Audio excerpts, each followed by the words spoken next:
Welcome back to our channel Vinnu kitchens.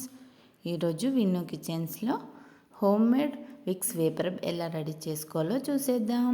ముందుగా పావు cup గీ, ఇంకా పూజ దగ్గర యూజ్ చేసుకునే కర్పూరం బిళ్ళలు ఉంటాయి కదా, అవి 9 తీసుకున్నాను. మీరు నెయ్యి క్వాంటిటీ ఎంత తీసుకుంటే దాని తగ్గట్టు కర్పూరం బిళ్ళలు కూడా తీసుకోండి. ఇప్పుడు స్టవ్ వెలిగించుకొని ఒక చిన్న గిన్నెను పెట్టుకోవాలి. దీనిలో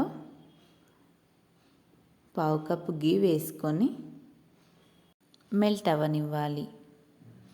ఈ ప్రాసెస్ అంతా లో ఫ్లేమ్లోనే పెట్టుకొని చేసుకోవాలి.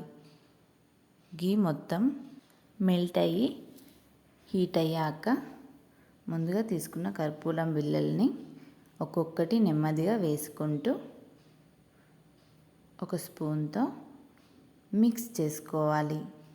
ఇలా ఈ కర్పూరం బిళ్ళలన్నీ కరిగే వరకు ఇలా మిక్స్ చేసుకోవాలి. ఈ ప్రాసెస్ మొత్తం లో ఫ్లేమ్లోనే చేసుకోవాలండి. చూడండి, మంచి అరోమా వస్తుంది. ఇప్పుడు స్టవ్ ఆఫ్ చేసుకొని ఈ గిన్నెను పక్కకు తీసుకొని దీని అరోమా బయటికి వెళ్ళకుండా ఒక క్యాప్ని పెట్టుకొని 1/2 అవర్ కూల్ అవ్వనివ్వాలి. ఇలా మొత్తం కూల్ అయ్యాక ఎయిర్ టైట్గా ఉండే ఒక చిన్న డబ్బాని తీసుకొని ఈ లిక్విడ్ని ఇందులోకి వేసుకోవాలి. ఇప్పుడు దీనిపై క్యాప్ పెట్టుకొని 2-3 అవర్స్ పక్కన పెట్టుకోవాలి.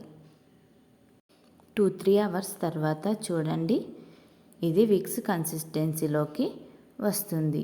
ఈ వర్షాకాలంలో పిల్లలకి ఎక్కువ జలుబులు అవుతాయి కాబట్టి ఇంట్లోనే ఇలా విక్స్ వేపర్ రెడీ చేసి చూడండి, చాలా బాగా యూజ్ అవుతుంది.